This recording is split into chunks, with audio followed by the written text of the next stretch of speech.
Joining us right now, Jamie Radtke. She's the co-founder of the Virginia Tea Party.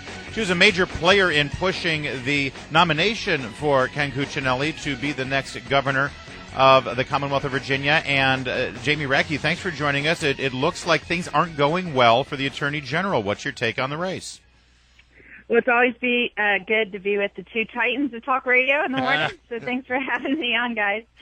Yeah, I mean, it's definitely been an uphill battle. And, the newest Climpact poll that came out yesterday showed that there was a 7-point spread with the Libertarian candidate getting about 10 points.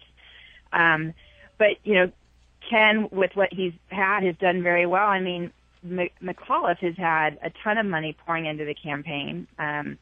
He's raised more than $5 million just on TV alone, just to spend on TV alone. And it's really difficult when you've got such a lopsided financial difference. But, sorry, just to quickly follow up, I mean, how can you characterize how Attorney General Cuccinelli is doing now as doing well, considering he's barely registering right now, within the margin of error, and this is a state that traditionally has been conservative leaning. I mean, this isn't just about money. Don't you think there have been some missteps within the campaign? Well, I think, I've known Ken a long time, and one of the things that is truly a disadvantage for him, I remember having this conversation with him a year ago. I said, look, you've got to, in politics, it's got to be short sound bites. Unfortunately, that's the society we're in. And he really took issue with that. He was like, Jamie, I'm an engineer at heart. I think it's a disservice to people to give him these short, quick sound bites. These issues are way more complicated on education, transportation, and he has a hard time doing that. McAuliffe has been a master at that. McAuliffe, all he needs is 10 seconds just to throw out any answer you want to hear. And I think that has been Ken's challenge, is to figure out how to do it in short sound bites in a way that he doesn't feel like he's having a disservice to the voters, and yet communicating his ideas. He's got a lot of detailed plans on education and transportation. I mean, they're pages worth on his website. And it's how do you condense that down in ways that people can really grab hold of it? Well, messaging, of course, is important, and Republicans have traditionally struggled with that issue. Look, a couple of things here. You say that the one poll shows it's 9, but there was another poll out there that said the gap may be as much as 17. The Real Clear Politics average has the gap at 10. I mean, it's an uphill battle for him at this point. So as we have this debate tonight, the last debate, I guess it is, before the election, what would you recommend that he say? What does he need to do? Well, I think that the few things that he needs to focus on is really focusing on what his plan is for Virginia, what his plan is for education for children. I mean, I know that every parent listening to the radio show would be thrilled to know that he wants to reform the SOLs, that I have never met a parent or a teacher that's happy with the SOL system in Virginia, to know that he wants to fix transportation and give the localities more control on how to spend their dollars that's best for them, that he actually wants to cut taxes, and then he wants to shrink spending so that we don't look like D.C. And it's exactly opposite. McAuliffe is basically an empty suit, and he needs to draw those contrasts. And this will be the first time that the debate has been pretty much shown around the state. A lot of stations are going to pick it up.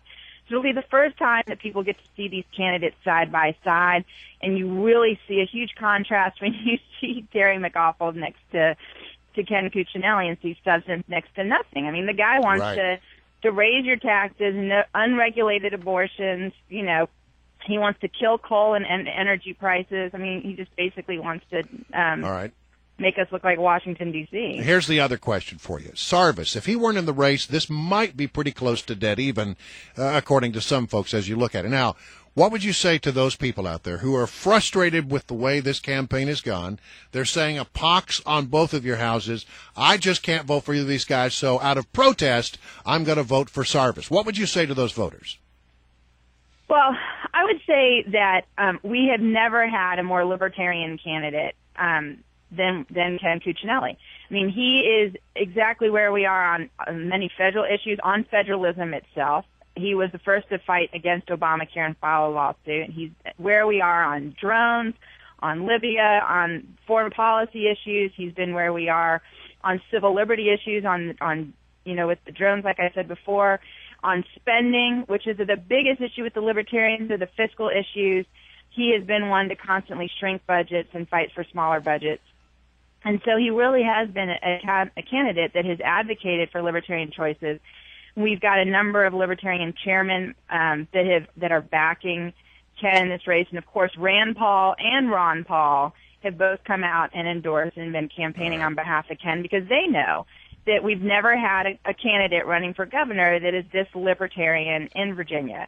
And, we've seen with the absentee ballots, it indicates that Starvis vote, once you go to the polls, that is significantly shrinking to almost 3%, supposedly, is what we've heard. And so hopefully people will realize that when it comes to voting, we need to have Ken because McAuliffe is the exact opposite in this situation, and he will continue to grow the size of government. And if we have, and I just want people to know this, if we have McAuliffe as our Democrat governor here in Virginia, as a state that has now become a purple state, there's no doubt in my mind that we will have 3 terms for a Democrat president, and we will have Hillary Clinton as the next Democrat president. And people need to wake up and understand that this election has broader implications than just the governor's race. Really quickly, Jamie Radtke, co-founder of the Virginia Tea Party, is our guest. And listen, a lot of finger-pointing going on right now. The Tea Party engineered this convention instead of a primary. Had Ken Cuccinelli run a primary against Lieutenant Governor Bill Bolling, he may have been tested more. His messaging may have been tested more. It may have been better for him in the long run. Do you have any regrets over the convention process and getting the nomination?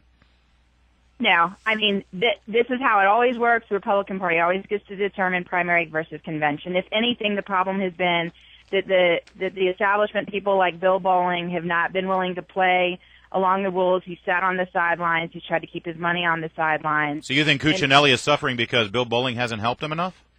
I'm not saying that I'm saying he's contributed, that he is one of the things that contributes to the problem that we're having.